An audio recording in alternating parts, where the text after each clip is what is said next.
I am Tanisha Tyagi from Eschan Publishing, and I hope you enjoyed the insights from our first session. We are ready to continue our learning journey with another exciting session. This session builds on techniques to move beyond rote learning, fostering critical thinking, analysis, and mastery. It will focus on applying these strategies to empower students in real world scenarios. We are thrilled to have Dr. Nagamani Krishnamurthy with us, an educator with 34 years of experience, began as a chemistry teacher and evolved into a teacher trainer, coach, researcher, and early childhood educator. She recently launched Empower, a comprehensive educational app. For those who have joined us just now, we have got an exciting quiz coming up on December 21st, right after the final session wraps up. And guess what? The winning participants will snag Amazon vouchers worth up to rupees 25,000. So get ready to bring your A game and make it count. See you there. Now, let's go through the housekeeping rules. Participants will be muted throughout the entire session or as required by the speaker. Please ensure you have a pen and paper to note important information. The chat box will only be enabled during the Q&A round and as required by the speaker. To receive your e-certificate, please fill out the feedback form that will be sent to your registered email ID after the session. And participate in the quiz on 21st December after the final session, which ends at 5:30 p.m. We will share the quiz link with you after the session ends. Now, over to you, ma'am. Thank you, Tanisha. A very good evening to one and all present here. This is going to be an interactive session, so I would like participants to open their videos and interact with me on the chat box, as I would like to have your views and concerns addressed. So let me share the presentation with you.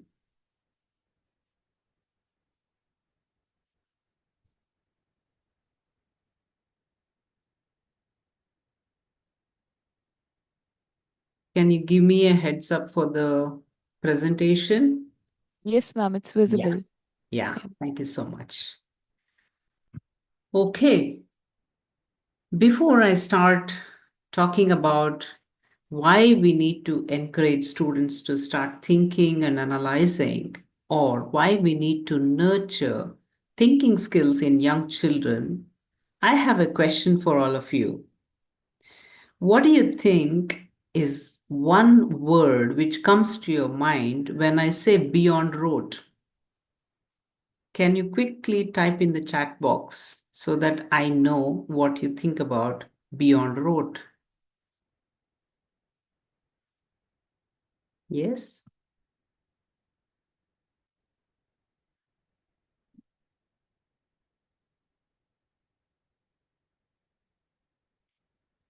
Can you please type in the chat box one word which comes to your mind when you think of beyond rote? Example? You want an example? Creativity?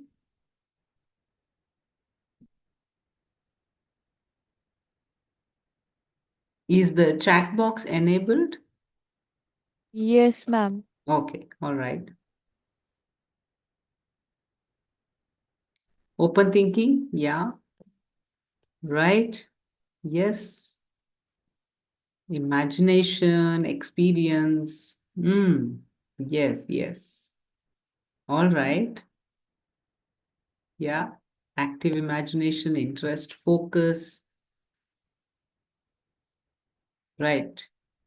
Listening skills, thinking beyond, out of the box thinking, critical thinking. Yeah. All these words come to your mind. Life skills, learning by doing. Okay. Real life experience. Okay. Let me ask you the next question, right? The follow up for this question.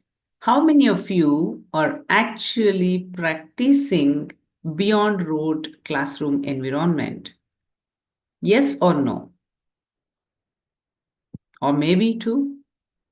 Yes, very good. So many yes. That's fantastic. Both, yeah. Very nice. All right. This is amazing. Yes, yes. Sometimes, okay. Yeah, I like this. Most of you are practicing beyond rote. So I think you know a lot of things about what to do beyond rote. All right. So let me take you to the session agenda today.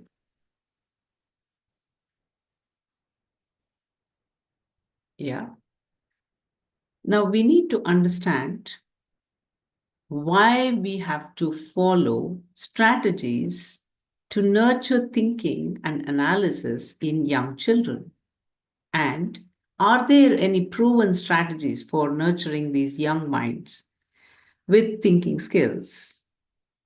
Also, we are going to learn something about how to empower our children to conquer challenges. Now, why are we talking about these three key points here in this session? I would like to draw your attention to the things which are happening, to the events which are happening with our youngsters. It could be our toddlers, it could be our teenagers. We are facing a lot of difficulties with respect to the behavioral aspects of these children. Children and young people are facing a lot of challenges which the adults are unable to support them with or guide them for the simple reason that the present challenges are unknown to us. And our thinking ends at a particular point, and the new generation is facing a brand new set of challenges. So, how do we help them to build their lives with enough strategies and techniques and tools to maneuver and navigate the challenges they face in an unknown world? The world which is unknown to us and the world which we will not be able to imagine for our children in the future. And that is the reason today, when knowledge and information is at the touch of a button, we have to encourage children to start thinking, sifting, and sorting information which they come across on various platforms and find out for themselves what can be useful to them and what can be a disadvantage to them. And that is the reason why we need to nurture thinking and help them to figure out a method of analyzing what they have seen, what they have observed, what they have experienced, and what they are getting aware of. And this can happen very beautifully when the children are very young. Now, why do I say that the children need to be very young in order to help teachers and parents to address these strategies? Why we are talking about only early years where the power of thinking is the strongest and we can nurture these thinking skills much easily than at an older age. Now, you know how the young children are.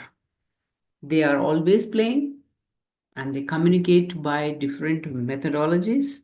They may speak, they may not speak, they may use only body language, they may use their sign language, but still they communicate a lot of things to others. It could be the children in their classroom, it could be the parents, it could be any other adult or any other person. And while they are interacting with the people around them, they come across little conflicts. It could be during the playtime when two children want to have the same toy or they want to play with the same set of play material, or it could be when they are eating and sharing some food or goodies.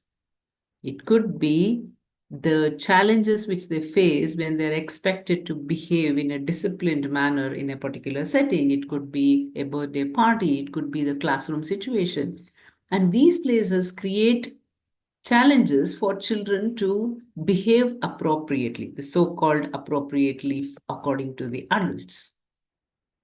Now, these are very small little challenges which children face when they are very young. But if we as teachers nurture their negotiation skills in the play settings, then what happens is they learn the strategies for navigating their challenges in life. Because when they are very young, it is the first time they are coming across small little challenges. And if they are able to navigate this, the brain development helps them in navigating the challenges in the future. So, what is it that plays a major role at this point of time? It is simply because the brain development is very rapid, and we all know that 90% of the brain development happens before the children turn 5. And nurturing thinking skills or thinking strategies strengthens the neural pathways. So, what are neural pathways? Now, you have the experience of driving a vehicle or cycling or any other skill which you take. It could be the simple action of drinking water or eating. We all have our own style of eating, drinking, walking, running, jumping, dancing, singing, right? And these styles we have adopted because our brain has got the neural pathways and it has been nurtured from when we were small to when we become the adults. So these pathways get strengthened by repeated action by the child in different contexts, but in the same methodology or in the same strategy. And that is why it is important for us to nurture these neural pathways very young in age so that it becomes very concrete and it becomes reinforced, gets stronger and stronger as they grow older. And that is why it is important for us to nurture the thinking skills very early in age. Now, my question to you is, why do you think thinking skills are important in life? Can you just share one phrase which tells me that you think thinking skills are important in life? Can you just put it in the chat box as to why you think thinking skills are important? To make decisions, to explore more? Yeah, go on. Okay. To act, yeah, so that they can face challenges, to imagine, right? Okay. Um, okay, to explore, to infer, to conclude, yeah. Priya, yes. To solve, correct. To get experience, to imagine, to take the right decision, to analyze, to imagine, to solve. Okay, yeah, that's great going. So now I think we all face different situations in life. And most of us say that we are facing a problem, right? A problem. What is a problem? Now, you have to solve challenges in life, to understand. And all of you are very right, and you have given your perception of what is why thinking skills are required. Thank you very much.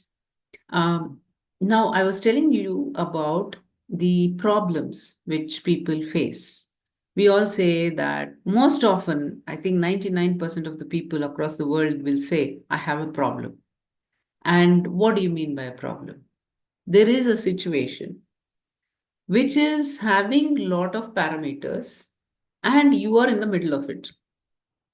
You don't know how to figure out many of the parameters because they are not in your control.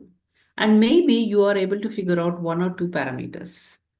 Now, when you have more than two parameters to look at, to come out of a complex situation, you need to follow scientific method of getting involved in looking at the parameters, analyzing the impact of these parameters on the situation, and then creatively come up with a solution. So now I used certain words. I said, you need to scientifically think. What do you mean by scientific thinking? You have to follow systematic method of looking at the parameters. First of all, you have to identify the parameters. Then you have to look at the impact of these parameters on the situation, how it is impacting you as a person in that particular situation, and then creatively come up with a solution which will bring you out of that crisis. Now, in order to do all of this, what's the first thing which I told? You have to identify the parameters. Now, that identification of parameters involves thinking. Unless you know a particular concept, you will not be able to think about it, isn't it? When I say father, you will get a picture in your mind. That is your own father. When I say mother, you get a picture of your mother, right? This is a concept. Father is a concept. Mother is a concept. Problem is a concept. So you understand the terminology by thinking about it. And in order to have this thinking, there should be some neural pathways which are created very early in age so that the children get to know the process of thinking. And it is not that we have to teach them thinking from the scratch. It's not that. It's just that we are creating awareness in children that there is a process of thinking which is happening within them. And these children have to be mindful about the process. Now, can we see what is happening inside our brain? Can we see our thinking? Can we say yes or no in the chat? Yes. Can we see our thinking? No. Right? When we are not able to see the thinking, then it becomes very abstract. And you know that very young children are in the concrete stage. They need to see, they need to feel, and they need to have something concrete to understand concepts.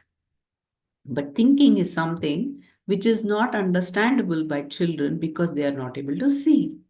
So we have the concept of visible thinking where we make children to see thinking. How do we make children to see thinking is the question.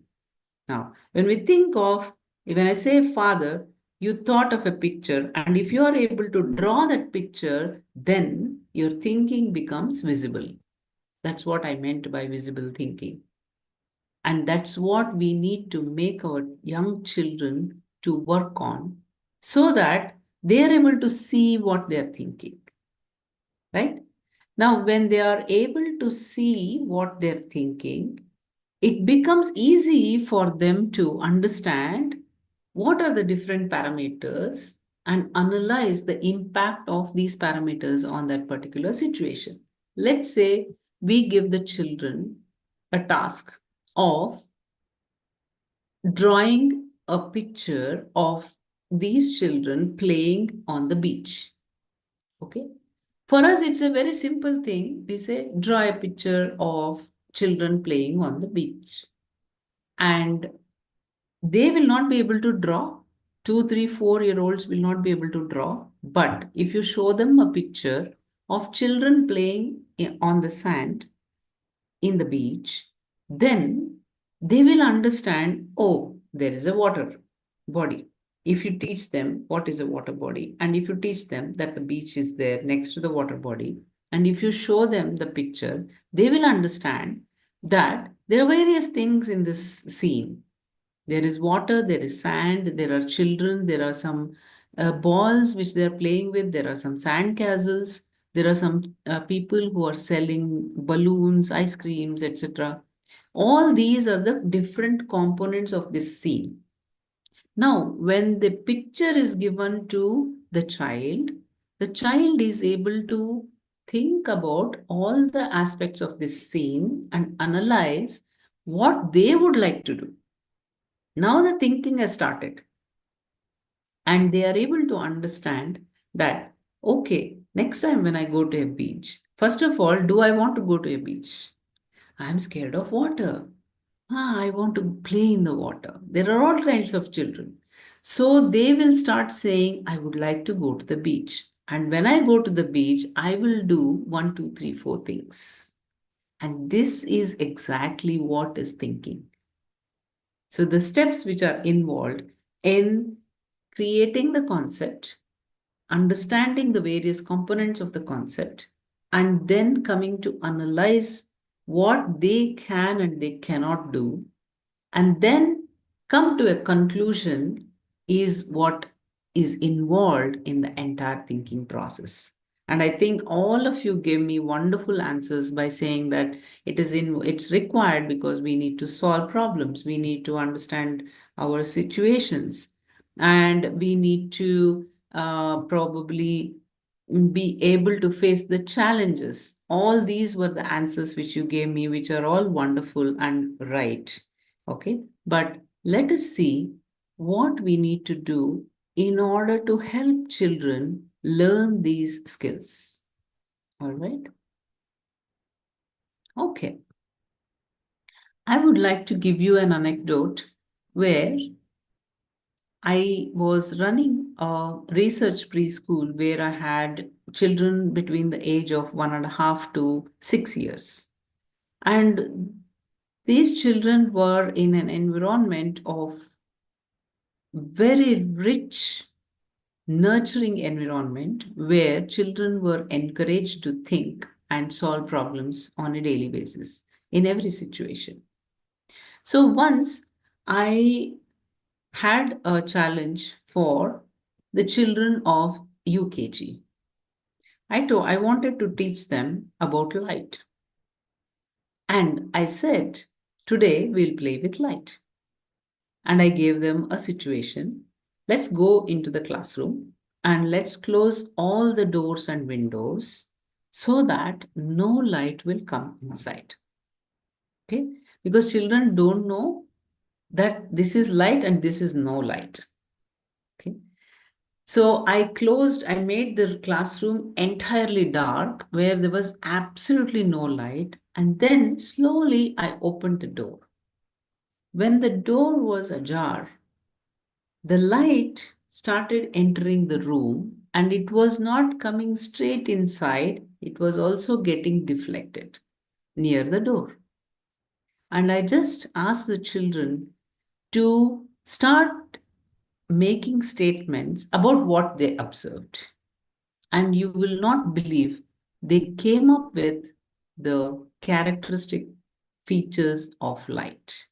Light travels in straight line. Light takes a bend when it is having an obstruction. All these things are given as properties, but they came up with it with a simple activity of slightly opening the door in a very, very dark room.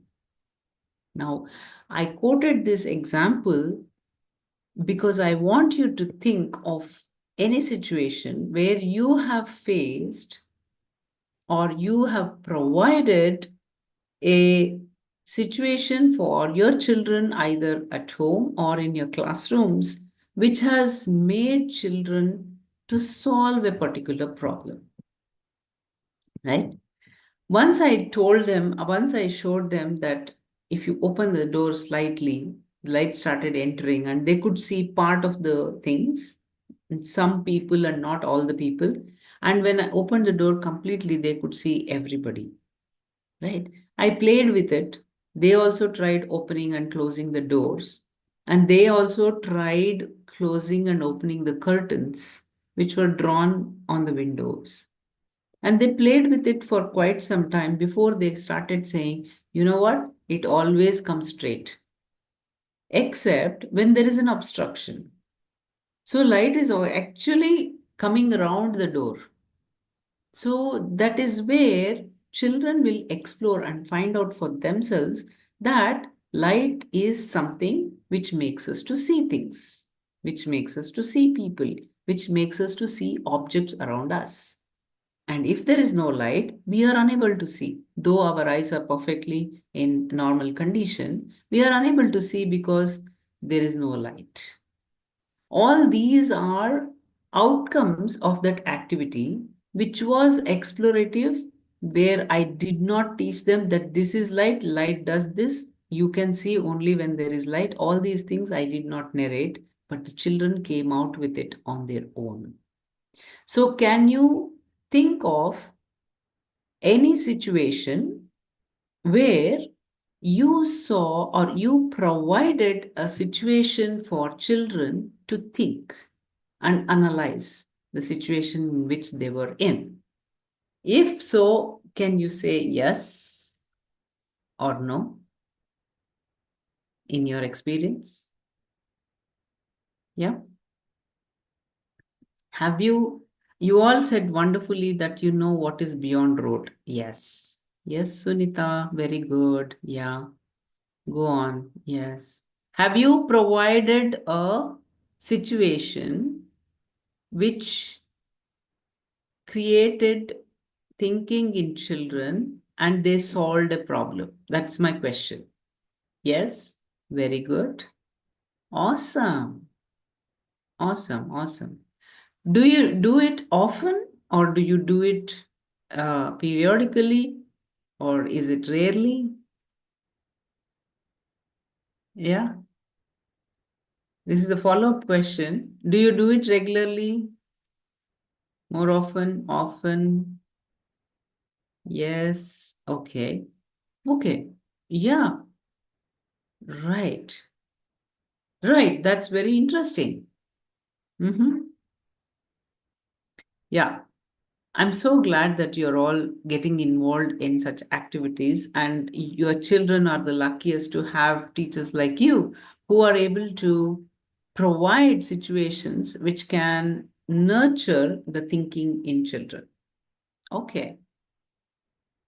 So let me take you to the strategies which are going to nurture or foster thinking and analysis in children. The first one is encouraging curiosity and questioning. Now, when you want to encourage curiosity, what we can do is whenever you use a strategy with children at school, do not forget to share this strategy with the parents, because whatever they learn at school, they need to practice and they need to get support from the parents at home. And that's the reason we need to constantly share the strategies. Don't worry about copyright and patenting issues. They will not steal our strategies and they cannot take away the classroom setting to home. They can only support children with their learning of knowledge. It could be skills, it could be knowledge. They will be able to support them if we are sharing the strategies. So, the first strategy is building a wonder wall. Now, children come up with a lot of curious questions, isn't it? So, if we encourage them to come up with a curious question every day, and if every child has a question, then we create a wall, right? They may come up with lot of questions and we will not be able to address them on a daily basis. So what we need to do is we need to encourage children to create a wall, make one complete wall as a wonder wall. There children will ask you random questions which they are curious about, like for example, why is the sky blue, and how does rain come, Or how do we see colors, different colors? Why a rose is red or pink or whatever, and why the leaves are green, right? Why are there different colors? They come up with so many questions, and you can post them all on the Wonder Wall. This can be done at home too. So you can share the strategy with parents so that you have the set of questions. I'm not saying that you will be able to address all of them. It is not that you will be addressing all the questions. It is just that you are nurturing that curiosity in children. Most often, our education system expects the teachers to make children to keep quiet. We will say, don't ask me this question. You are asking too many questions. Okay. Or you will learn this in a higher class or when you grow up. You will get to know on your own. All these may be some of the questions or some of the answers which we give them, but it is not correct. That's because children will lose their curiosity and they will not be able to understand, or they will not be getting involved in exploration. If we want the children to explore, what we need to do is we need to nurture this curiosity and we need to encourage them to ask us more questions. Don't be afraid to say that you don't have all the answers. Okay. You need not come down and say, I don't know. Instead, there is a better way of answering this by saying that let's explore together and then allow them to explore. Don't try to give them the answers immediately, or don't try to make them or help them figure out solutions for problems instantaneously. Life is not like that, isn't it? We do not have instantaneous problem solutions for all our problems. We take time to think about it. We take time, and we also have a process for solving our problems. And that's the reason we have to encourage children to go through the process, trust the process, and come out with the solutions. And as far as possible, what you need to do is you need to give them real life problem scenarios, right? Say, for example, we are playing hide and seek, okay? And then with very young children, like 2 or 3 years old, what we do is we help the children to hide. Where to hide also we tell them. How to search also we train them, isn't it? But when they become 4 or 5, what you need to do is you need to make it a little more challenging for them to find people. And then tell them, if you were to craft the rules for this hide and seek, what would you craft? Are you going to add some more parameters to it, some more conditions? Or are you going to do the same thing? When we give them the freedom to create something, they're very enthusiastic and they come up with something very, very innovative. And there will be interest and also excitement in playing these games. Or, for example, you give them a small piece of a goodie and ask them to share between 4 or 5 children. How are you going to divide it? And nobody should feel bad that they have got a smaller piece. So they learn, they understand, and they problem solve on their own, and they figure out their strategies. Remember, we are not spoon feeding them by saying that this is the method of solving a problem. That is a mistake which we are going to make if we tell them the methodology of problem solving. Instead, we have to give them the strategy for arriving at their own solutions. So, most often, instead of doing things for them, just be a facilitator to the world and say that I'm here with you. I will be there for you when you falter, but you figure out your way, right? When they figure out their way, they may make mistakes, they may not arrive at the solution, or they may go in the wrong pathway, All those are okay because they learn by faltering. They learn by making mistakes. They learn more by failing. So we need to encourage them to think through the whole situation on their own and then come up with the solutions and be their constant support and motivator to encourage them to think on their own. So, what do they require in order to think through the situations? What is it that makes them to get a good idea about the entire process I'm talking about? We call that as a thinking framework. So, what could be a thinking framework? What are the things they need to consider when they have to think?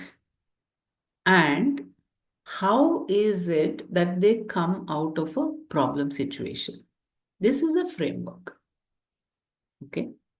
So, for creating this framework, you can use simple mind maps or you can show them cause and effect relationship between various events. Let's say for a young child, you turn on the switch and the fan will run. You turn on the switch here and the light will burn. Okay. So there is a connection between the light, the tube light or the any light and the switch. There is a connection between the fan and the switch. There is a connection between the water in the sump and water in the tap in a first floor or a second floor. All these things are cause and effect. And you can also give them simple minds. Let's say you're talking about the face, the different parts of the face. Now we are going to give them a picture of a face, and then we are going to give all the parts of the face outside the face. And then we will tell them that, okay, these are the different parts, where should they go? And they know how to do it because they see the face on a daily basis, either their own face or others' faces. But if you give them an empty face and tell them, what do you think this face needs? Don't give them the parts outside the face, just give them the empty face. What do you think is required for this face? And then when they come up with all the parts, you ask them, why do they think they need it? Then they will understand that they need to see, they need to speak, they need to smell, they need to hear, and that's why they need all these parts. And that's where you've got a simple mind map. That's nothing but a mind map of the face. So, like this, you can create simple mind maps or use cause and effect relationship in an event to make them understand the frameworks on which they have to start thinking. And if this is put into a routine, if it is done day in and day out repeatedly in the same systematic way, the neural pathways get strengthened and they will start thinking very beautifully. They have the thinking framework, they have the strategy, and they will start applying the same strategy every time they are in a situation. And that's the reason we need to nurture young children to always work on a thinking framework. Now, where do we get this opportunity? Where do we get the opportunity for us to give them a cause and effect relationship or give them a chance to create simple mind maps? You have various situations. You can use toys, puzzles, you can take them outside, you can make them to observe natural events like a spider's web, or you can just ask them to watch a squirrel going up the tree, right? You can ask them to watch ants, cockroaches, which are very normally available, easily available in your setting. And these settings will create opportunities for us to give them hands on exploration of various concepts, and they can create simple mind maps in their own way, in their own style. Don't think that mind maps are the actual mind maps which we create and it should be in a very systematic and it requires words, etc. No, it doesn't require. These mind maps can be created by using pictures, by using stencils. They can't draw. When they can't draw, they can use stencils. And they can put a stamp on the paper and show what they are actually perceiving in that thinking framework. And then, when they have all these as a visual image, it is very important for us to scaffold this visualization by enacting. And that can be done by storytelling or narrating or even enacting. And what we can do is we can create stories, we can help children to create stories, and we can encourage them to use their creativity and imagination in coming up with their own stories, and then put the thinking framework in place. Now, what happens?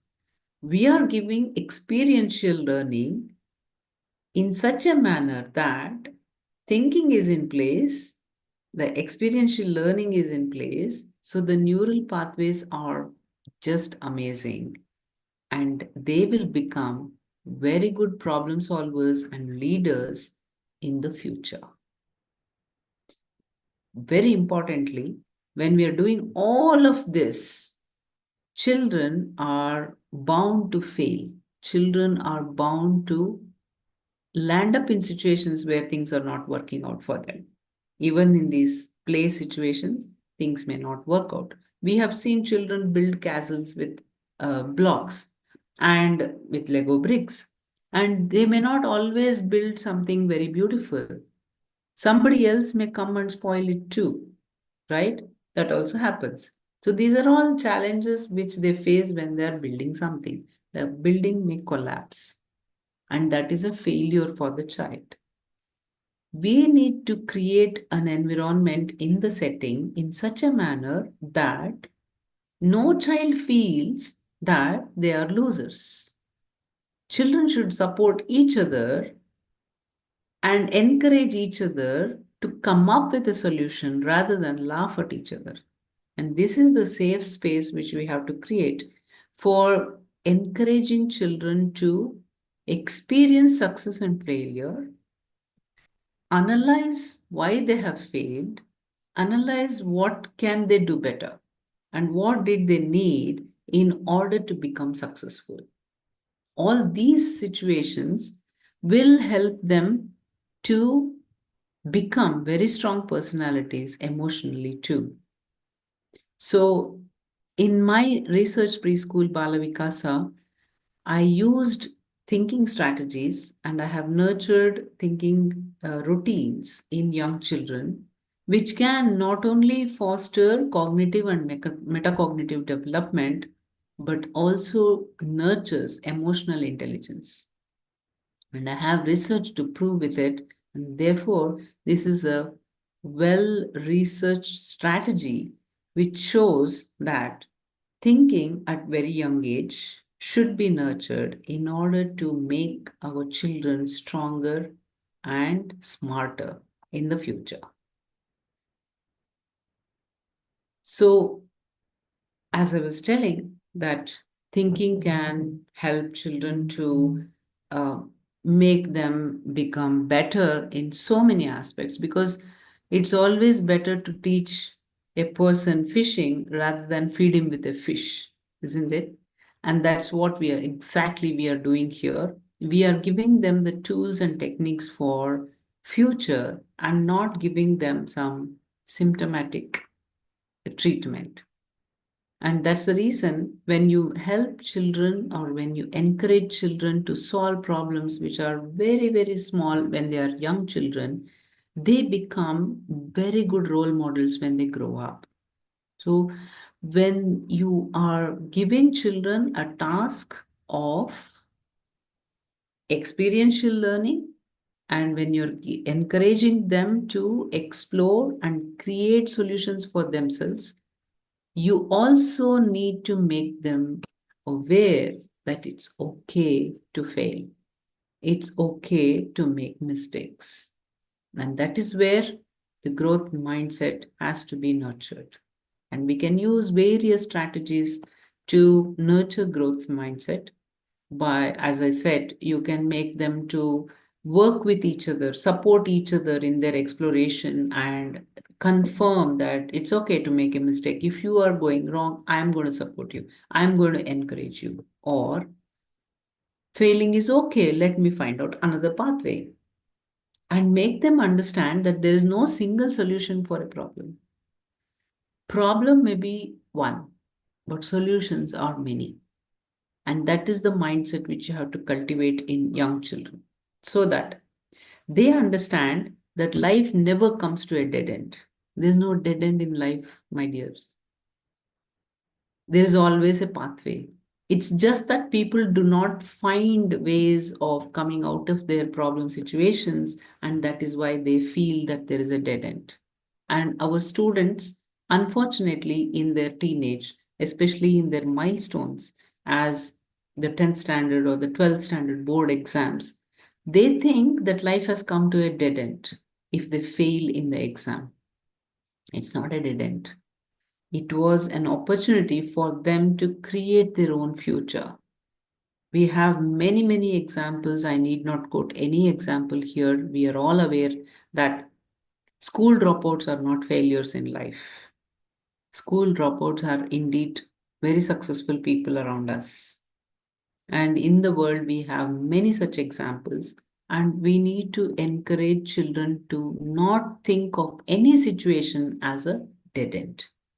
It's okay for us to fail.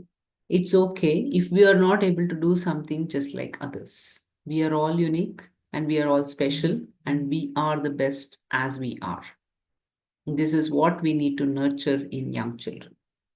And making them to work on thinking frameworks, making them to work on solving simple problems helps them to become good decision makers, because they are going through that process of analyzing the various parameters and their impact on the situation, on themselves, on others, and then they are taking action. And that process becomes very concrete when they start using it on a regular basis. And that is going to help them in becoming a strong decision maker later on in life. So we can show them different examples of achievers, and you know uh, different characters we can show, different examples and stories we can show them, where children grow up to become achievers. Children grow up to become role models by using a variety of strategies. And if we are able to showcase that, then I think it inspires our young children to become happier and responsible citizens later on in life. Right. So I'm coming to the most important aspect of this session, where I feel that many of the adults, many of the parents and teachers feel that there is a lot of negativity in using technology. But, my dear friends, technology is here to stay, and we have seen radical changes in the technology. And I encourage each one of you to think of technology as a tool and as a friend instead of a foe, and use them to the best advantage for yourselves and for your children. So there are wonderful games, wonderful apps which are available, which can help nurture thinking in children right from when they are very young. I'm not suggesting that you can use them to a large extent, but it can be used in moderation, which can help children to learn thinking and create their own thinking frameworks. So, some of the websites I have quoted here, I'm sure you will find many more on the search, but I would encourage you to take a look at them and then see how it works and find out, analyze for yourself whether it's going to be beneficial for the age group you're working with, and then use these games in moderation. And you can share them with the parents and ask them to use it very, very judiciously and cautiously. They cannot simply ask the child to explore the games on on their own and you know find out a suitable game and start playing. Instead, if you or the parent pays attention to what kind of game my child requires or my children require, and then give them the appropriate games, definitely it's going to be a beneficial task for both you and your children. I have also quoted here the app which I have recently launched. It's called as Empower, on which you can reach out to me with your queries. There is a free one-on-one session which is available, and there are also free resources which we are planning to host on the platform. Please make use of them too. I would like to ask the participants to ask me questions if they have anything about what I talked about or what you have experienced or any concerns which you have, and leave you with the thought that mind is not a vessel to be filled but a fire to be ignited. And I can see that you are all very passionate educators. The very fact that you are attending the webinar itself shows that you are very passionate and you want to make a difference in children's lives. And that is the reason I request you to always stay with the thought that children are having a mind which can be nurtured and which can be instilled with strategies, tools, and techniques for a better future for them. Thank you so much. Thank you so much, ma'am. Participants, if you have any questions or queries, please drop your questions in the chat box so that ma'am can take them up.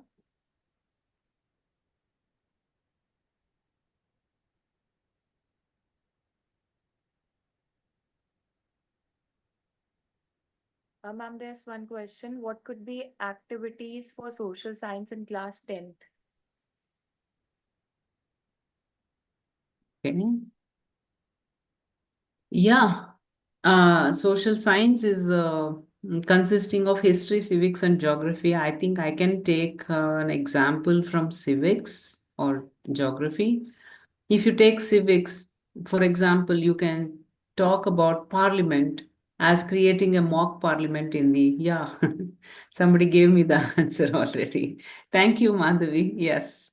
Yeah, conducting mock parliament, or you can even say that ask, make them into groups and give them a chance to create a journey from one city to another city, anywhere in the world. And then what is the pathway they are going to take, right? All these are very interesting activities, and they will be able to, yeah, school elections. Yes, all these. History also can be used as a, I mean, you can take any dynasty and make them to, yeah, create their own manifestos and make their own kingdom and become rulers. And then if they were kings, what would they do? All these are some situations. Any another question you want to ask? Participants, please drop your questions in the chat box. Ma'am, there's one question from Miss Aisha. I am Yeah. handling slow bloomers section. I have difficulty in making them understand simple vocabularies. Right. Aisha, I think you have a full section of these slow bloomers. Are you a special educator?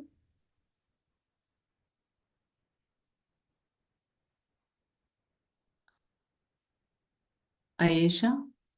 No. No, ma'am. No, you're not a special educator. So, what happens here is you need to understand how to work with these children. So, I encourage you to take up a course on Udemy or any other platform, Great Learning or something like that, where you can understand how they work on vocabularies. And then you will be able to navigate it very well. Okay. Yes, ma'am. Participants, we can take two or three questions if you have any.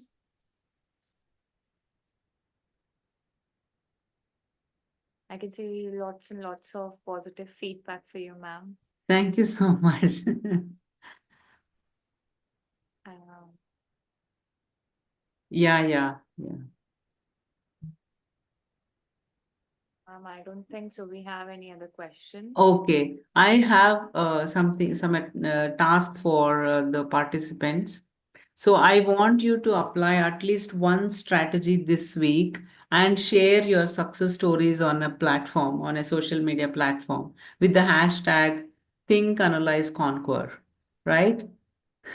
Yeah, it's a good idea to be on social media because I feel that it is a commitment which we are making to the public that I'm going to use this as a strategy. And then you will stay more committed and you will thrive as a popular teacher and your children will succeed. Yeah, participants, please do that. Yeah. Yeah. Thank you so much, ma'am. It was an incredible session.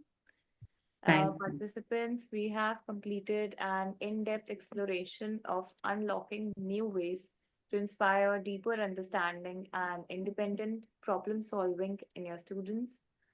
And we are confident you are walking away with practical strategies to elevate your classroom experience. A big thank you to our esteemed speaker, Dr. Nagamani Krishnamurthy, for sharing her vast knowledge and experience with us today. Your innovative approach to pedagogy has truly inspired us to reimagine teaching strategies and create transformative learning experiences in our classrooms. Participants, please remember the learning continues tomorrow at 3:15 p.m. with again Dr. Nagamani Krishnamurthy. So the session is on the path to ICANN, cultivating growth mindsets in young learners. So please join the session. Thank you all for your active participation today. Have a wonderful evening, and I look forward to seeing you tomorrow for another exciting session. And a Thank you quick so much. reminder that we have a quiz scheduled for December 21st. Thank you, ma'am. Thank you, everyone. Thank you, Tanisha. Thank you, everybody. Have a lovely evening. Bye. See Bye, you ma'am. See you tomorrow. tomorrow. Yeah. Yes.